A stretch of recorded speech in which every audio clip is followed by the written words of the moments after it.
بسم اللہ الرحمن الرحیم۔ ملک میں امن و امان ترقی اور خوشحالی کا ضامن ہوتا ہے اور امن و امان کی ضمانت پولیس ہوتی ہے۔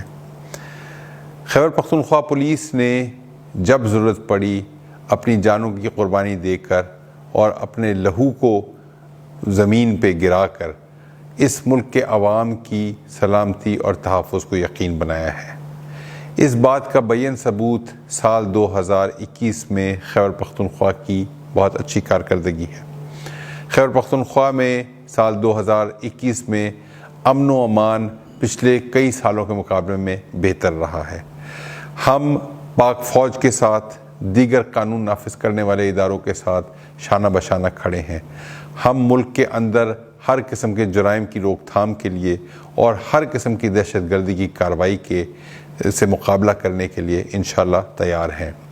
ہم نے اپنی قوم کے بچوں کو منشیات سے دور رکھنے کے لیے جو عزم کیا ہے اور جو ہم نے اس میں اقدامات اٹھائے ہیں انشاءاللہ وہ کامیابی تک پہنچیں گے اور ہماری قوم دہشت گردی، جرائم اور منشیات سے پاک ہو جائے گی۔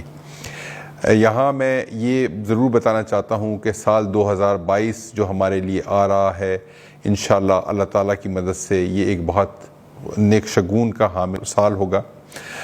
اس سال کا آغاز آپ اپنے پاک پروردگار کے حضور جھک کے اور سجدہ ریز ہو کے اپنے ملک کی سلامتی کے لیے، اپنے ملک کی سالمیت کے لیے، اپنے ملک کی خوشحالی اور ترقی کے لیے دعا کریں، نہ کہ آپ چھتوں پہ چڑھ کے یا کھلے میدانوں میں جا کے ہوائی فائرنگ کریں۔ ہوائی فائرنگ کی وجہ سے بہت ساری جانوں کو خطرات لاحق ہو جاتے ہیں، بہت ساری گولیاں ادھر ادھر گرتی ہیں اور اس کی وجہ سے معصوم بے گناہ شہری جو ہے نقصان اٹھاتے ہیں اور اپنی جان سے جاتے ہیں۔ میں تمام قوم کو اور خیبر پختونخوا کے تمام عوام کو نئے سال کے لیے نیک توقعات کا اظہار کرتا ہوں اور امید کرتا ہوں کہ انشاءاللہ یہ اللہ پاک ہمارے لیے ایک خوش آئند اور نیک سال بنائے گا۔